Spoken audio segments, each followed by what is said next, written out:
وإذ قال لقمان لابنه وهو يعظه يا بني لا تشرك بالله إن الشرك لظلم عظيم وإذ قال لقمان لابنه وهو يعظه يا بني لا تشرك بالله إن الشرك لظلم عظيم.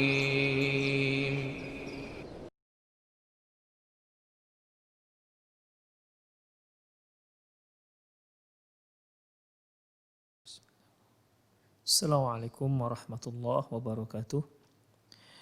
Innal hamdalillah nahmaduhu wa nasta'inuhu wa nastaghfiruh wa na'udzu billahi min shururi anfusina wa sayyiati a'malina may yahdihillahu fahuwal muhtad wa may yudlil falan tajida lahu waliyyan mursyida. Asyhadu an la ilaha illallah wahdahu la syarika lah wa asyhadu anna Muhammadan 'abduhu wa rasuluh alladzi la nabiyya ba'dah. Wa qala Allah subhanahu wa ta'ala ya ayyuhalladzina amanu taqullaha haqqa tuqatih wa la tamutunna illa wa antum muslimun.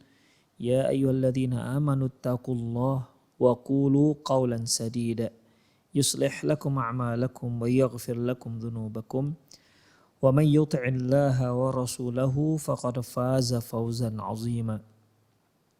Ya ayyuhan nasu taqu rabbakumul ladzi khalaqakum min nafsin wahidah wa khalaqa minha zawjaha wa batha minhuma rijalan katsiran wa nisaa'a wattaqullaha alladzi tasaaluna bihi wal arham innallaha kana 'alaikum raqiba. Amma ba'du, inna astaqal hadithi kitabullah wa khairal hadi hadi Muhammad sallallahu alaihi wasallam wa syarrul umur muhdatsatuha wa kullu muhdatsatin bid'ah wa kullu bid'atin dhalalah wa kullu dhalalatin finnar. Ma hukmu syar'i fi amali talqih hajihi? Ma hukmu syar'i mal hukmu syar'i fi amaliyati at-talqih hadhihi? Apa hukum syar'inya? Apa tinjauan hukum syar'i dalam masalah proses inseminasi ini? Nah, di sini akan dijawab ya. Di sini baru mulai kita bicara masalah tinjauan syar'i dalam masalah ini. Sebenarnya kalau kita lihat dari pembicaraan sebelumnya, kita sudah bisa meraba-raba nih hukumnya bagaimana. Ya, kita sudah bisa meraba-raba. Kalau kita memahami prosesnya, ya. Taib, ja'a fi fiqhil islami wa adillatuhu, disebutkan dalam fikih islami dan dalilnya, dalam fiqhil islami wa adillatuhu, kitab fikih islami wa adillatuhu, talqihus sina'i at-talqihus sina'i idkhalul mani rahimal mar'ati bidul jima', yaitu yang dikatakan proses inseminasi buatan ini yaitu menyuntikkan sperma seorang laki-laki ke dalam rahim seorang wanita dengan tanpa melakukan hubungan suami istri. Jadi biasanya kan kalau terjadinya proses pembuahan itu setelah melakukan hubungan intim suami istri. Tapi ini proses pembuahan itu tidak melalui hubungan intim, tapi dengan cara disuntikkan ke dalam rahim. Sama-sama dimasukkan, ya. Tapi ini pemasukannya melalui suntikan, bukan hubungan suami istri. Fa idza kana ma'ur rajul li zaujatihi jaza syar'an idla mahdhura fihi. Apabila yang punya sperma itu adalah suaminya sendiri, maka secara tinjauan syar'i boleh. Jadi yang pemilik sperma itu memang diambil dari sang suami. Kemudian disuntikkan ke rahim sang istri. Itu dia. Maka cara tinjauan syar'i dibolehkan. Tidak ada larangan. Ya, ini ikhwatiddin anggaplah sama seperti proses suami istri lakukan hubungan intim tapi dengan cara disuntikkan. Ya, istrinya istri sah, suaminya suami yang sah. Bal qad yandubu idza kana hunaka mani'un syar'iyyun mittisal jinsi. Bahkan dianjurkan. proses inseminasi yang seperti ini bahkan dianjurkan. Ya. Apabila suami istri ini memang ada perkara yang membuat mereka tidak boleh melakukan hubungan intim. Ya mungkin si suami punya penyakit apalah begitu, kita nggak ngerti. Artinya kalau memang ini, kalau seandainya mereka melakukan hubungan intim, maka ini akan terjadi suatu hal yang nggak diinginkan. Penyakit lah, tertularnya penyakit lah, apalah namanya. Ya. Kalau sudah seperti ini, bahkan ikhwah, ya kalau memang mereka kepingin punya anak, maka bahkan dianjurkan ya melakukan proses inseminasi ini. Kemudian ikhwah, amma idza kana bima'in rajulin ajnabiyyin anil mar'ati la zawaja bainahuma fa huwa haram. Adapun kalau air sperma itu pemiliknya adalah laki-laki lain yang tidak ada hubungan pernikahan di antara mereka berdua, ya, maka hal ini hukumnya haram. Saya ulangi, apabila air sperma itu si pemiliknya adalah laki-laki yang tidak ada hubungan suami istri dengan si perempuan, tidak ada hubungan ikatan pernikahan dengan si perempuan, maka tidak dibolehkan. Haram hukumnya. Li'annahu bimakna zina, ini sama saja artinya dengan zina. Orang berzina itu kan seorang laki-laki yang melakukan hubungan intim dengan seorang wanita yang bukan istrinya. Jadi dia meletakkan airnya ke rahim yang gak halal bagi dia. Nah, bedanya dengan ini, proses inseminasi ini pemasukan itu dengan suntikan, sementara yang perzinahan itu si laki-laki nyuntik sendiri dia dengan alatnya sendiri. Demikian ikhwah. Jadi ini prosesnya itu sama seperti perzinahan, makanya nggak dibolehkan. Li'annahu bima'na zina alladhi huwa ilqa'u ma'ir rajulin fi rahimil mar'ati laysat bainahuma zawjiyah. Bahkan yang seperti itu sama seperti zina. Karena orang zina itu sama, orang yang berzina itu adalah seorang laki-laki meletakkan airnya di rahim wanita yang bukan istrinya. Waja'a fi qararul majlisil majma'il fiqhil islami bi'aman sanata 1407 hijriyah an turukit talqih sina'i fi hadhi ayami hiya sab'ah. Dalam ketetapan majlis majma' fiqhil islami di negara yang dilakukan, ya hasilnya ini hasil musyawarah, hasil diskusi Majelis Majma' Fikih Islami dalam hasil diskusi mereka yang dilakukan di negara Aman tahun 1407 Hijriyah. Kalau Masehinya berarti 1984 Hijriyah.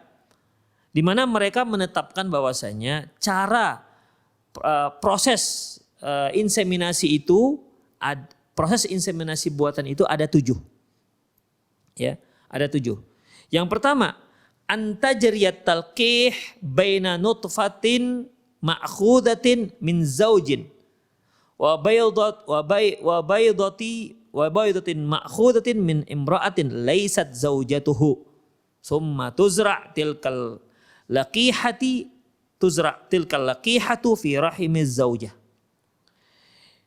Proses yang pertama, inseminasi buatan yang pertama, yaitu terjadinya dilakukan pembuahan buatan ataupun inseminasi buatan antara yang diambil dari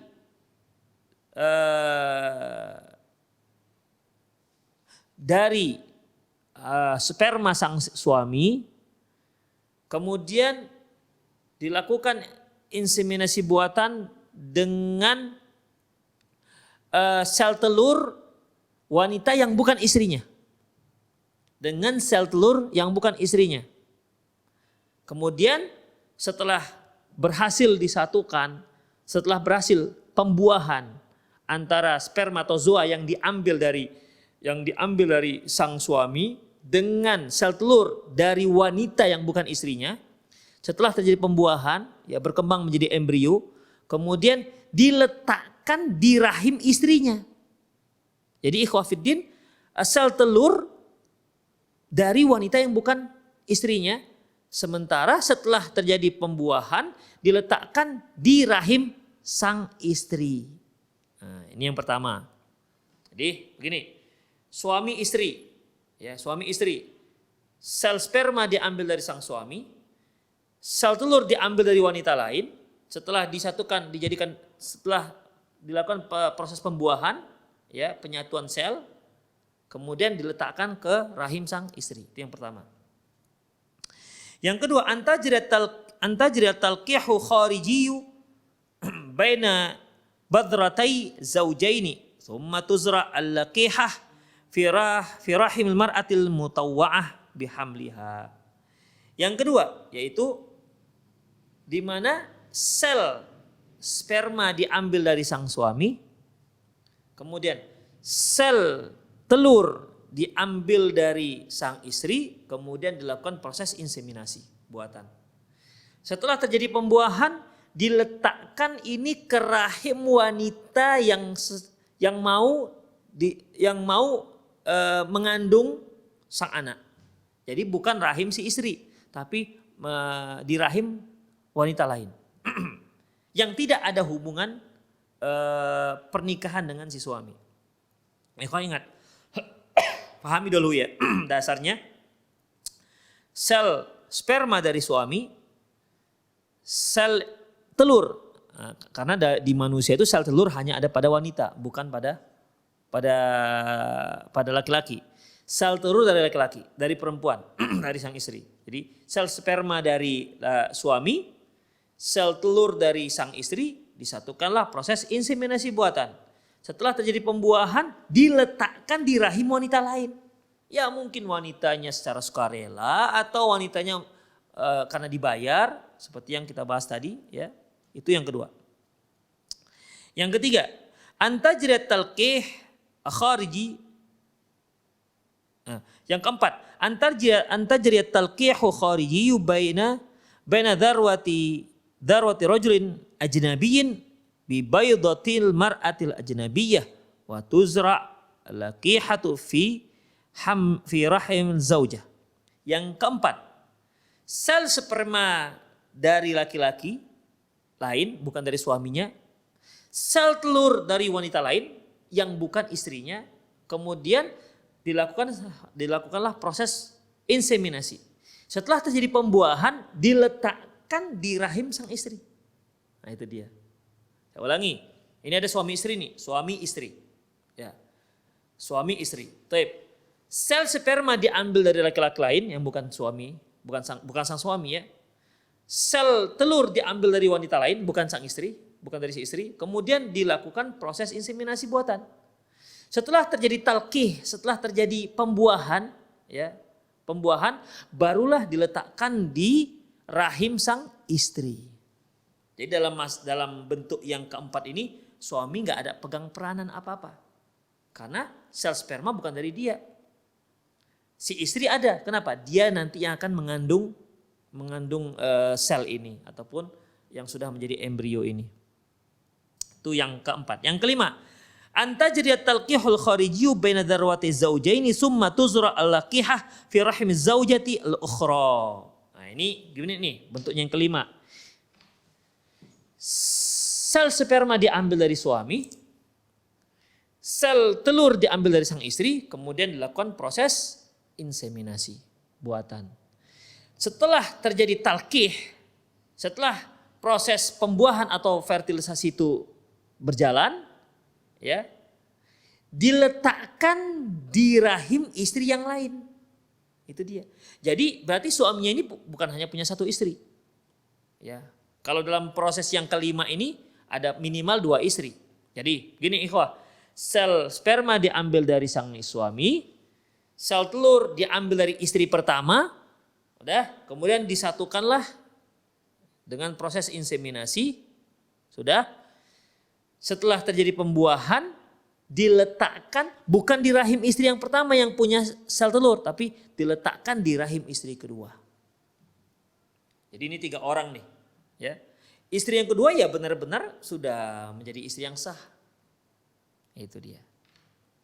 Yang keenam, antu'khad nutfatun min zaujin wa baydatun min zaujatihi.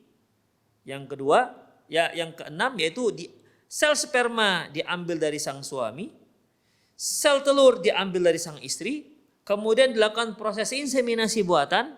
Setelah terjadi talqih ataupun pembuahan antara sel telur dengan sel spermatozoa sudah menjadi embrio, kemudian wa yutimmu talqih kharijiyan, dilakukan inseminasi buatan luar di luar rahim, summa tuzra al-laqihatu fi rahimiz zaujah, kemudian diletakkan di rahim sang istri. Nah, ini ikhwatiddin yang keenam ini sel sperma dari istri suami, sel telur dari istri, kemudian dilakukan inseminasi buatan luar.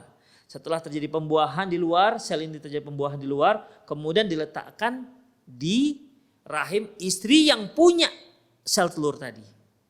Itu. Kalau sebelumnya kan pembuahannya di peletakan telur ini kan, sel ini bukan di istri yang punya telur tapi di istri yang kedua. Ini enggak, ini di istri yang punya sel telur. Saya ulangi yang keenam ini, ikhwah. Yang keenam, sel sperma diambil dari sang suami, sel telur diambil dari sang istri, ya, dilakukan proses inseminasi buatan. Setelah terjadi pembuahan, diletakkan di rahim istri.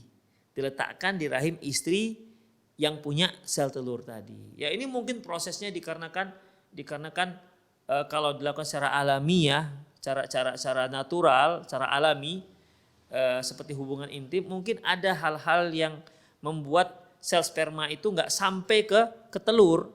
Mungkin asamnya terlalu tinggi, atau kita nggak tahu lah apa sebabnya. Intinya sehingga sel sperma ini tidak bisa membuahi sel telur.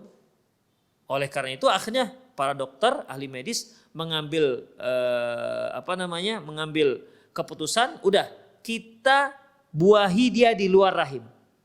Setelah terjadi pembuahan di luar rahim, baru kemudian diletakkan di rahim sang istri yang punya sel telur. Yang ketujuh, antukhad badratu zaujati wa tahkinu fi mawdi'il manasib min mahbali zaujatihi aw rahimiha talqihan dakhilian. Yang ketujuh itu yaitu diambil sel sperma dari laki-laki, langsung disuntikkan ke dalam rahim sang istri. Ya, tidak melalui hubungan suami istri, tapi mensuntikkan ke rahim sang istri. Demikian. Ini proses inseminasi dakhili, yaitu buatan di dalam rahim. Itulah 7 ikhwafiddin, 7 praktek inseminasi buatan yang banyak terjadi yang terjadi sekarang. Baik. Sekarang mana yang boleh dan mana yang tidak boleh? Ya. Sekarang manakah yang boleh dan mana yang tidak boleh? Baik, ikhwah rahimani Allah wa iyyakum. Anna turqal khamsatil ula kulluha muharramatun syar'an mamnu'atun man'an batan lidzatiha lima yatarattabu 'alaiha min ikhtilatil ansabi wa diya'ul umumati wa ghairu dzalika min mahadhi syar'i. Adapun cara pertama sampai kelima itu jelas haram, terlarang. Titik, begitu. Terlarang. Kenapa? Karena akan terjadi percampuran nasab. Nasab jadi nggak jelas. Kemudian posisi sang ibu juga menjadi tak jelas. Yang mana yang ibu ini? Yang mana yang 5 ikhwafiddin? Yang 1 sampai yang 5. Kita ulangi. Yang pertama ikhwah yaitu proses inseminasi ini yaitu diambil sel sperma diambil dari sang suami, kemudian sel telur diambil dari wanita yang bukan istri, kemudian dilakukan pembuahan dan diletakkan ke rahim sang istri. Nah, di sini di mana masalahnya? Masalahnya yang pertama ini yaitu ibunya siapa sekarang? Kemudian di sini ada masuk wanita yang tidak ada hubungan pernikahan, yaitu wanita asing yang memiliki sel telur. Itu dia, yang memiliki sel telur. Jadi gara-gara wanita yang memiliki sel telur inilah ya menyebabkan akhirnya gak jelas jadinya nasab sang si anak. Itu dia. Yang kedua, kenapa dilarang sudah jelas ya? Karena masuknya sel telur yang tidak ada hubungan pernikahan sah dengan si suami. Walaupun si yang punya rahim sang istri.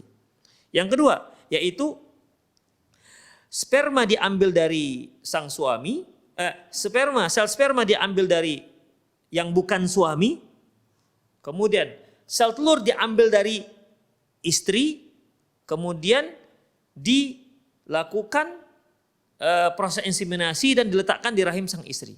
Yang kedua ini masalah di mana? Masalahnya yaitu sumber sel spermanya dari laki-laki yang bukan suami. Ini kan nggak boleh. Kalau ini muncullah anak, terus ini bapaknya siapa? Siapa bapaknya? Nggak jelas kan jadi keturunannya. Demikian laki-laki lain ini sama seperti seorang yang berzina lah. Ya. Demikian ikhwah. Makanya yang kedua juga diharamkan. Yang ketiga ikhwah, sel sperma dari sang suami, sel telur dari sang istri, kemudian dilakukan inseminasi buatan dan diletakkan di rahim wanita yang tidak ada hubungan pernikahan. Wanita lain, mungkin wanita itu disewa atau sukarela yang mau mengandung si anak. Demikian. Jadi yang punya rahim ini tidak ada hubungan apapun dengan suami istri ini. Tidak ada hubungan apapun dengan sang suami. Wanita lain. Demikian ikhwatiddin. Nah ini juga akan menjadi kasus masalah sus nasabnya ke siapa? Karena yang punya rahim tidak ada hubungan pernikahan yang sah dengan sang suami. Itu yang ketiga. Ya. Yang keempat ikhwatiddin, sel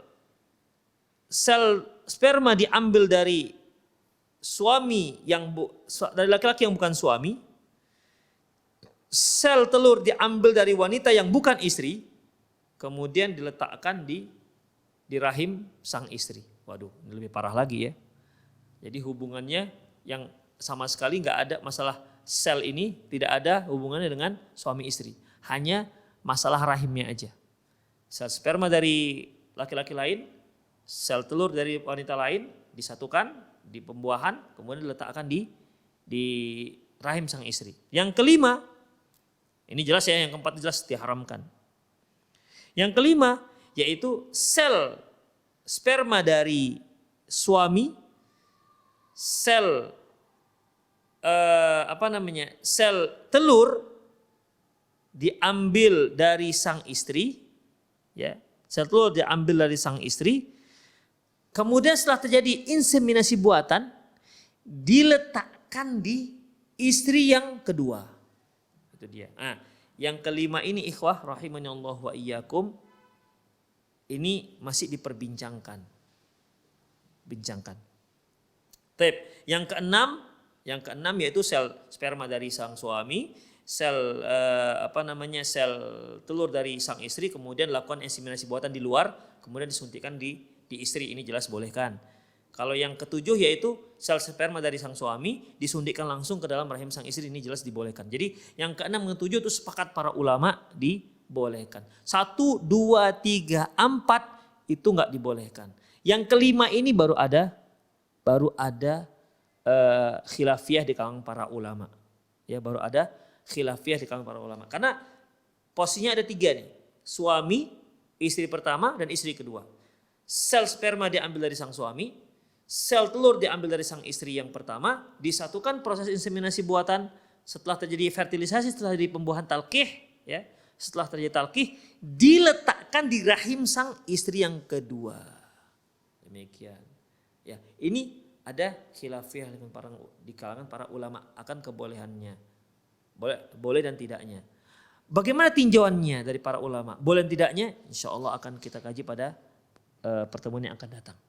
Ya, siapa saja yang membolehkan dan siapa saja yang tidak membolehkan. Apa tinjauannya mengapa boleh dan apa tinjauannya mengapa tidak boleh. Insya Allah akan kita kaji pada pertemuan yang akan datang. Aku qouli hadza wa astaghfirullah li wa lakum wa lisal muslimin innahu wal ghafurur rahim.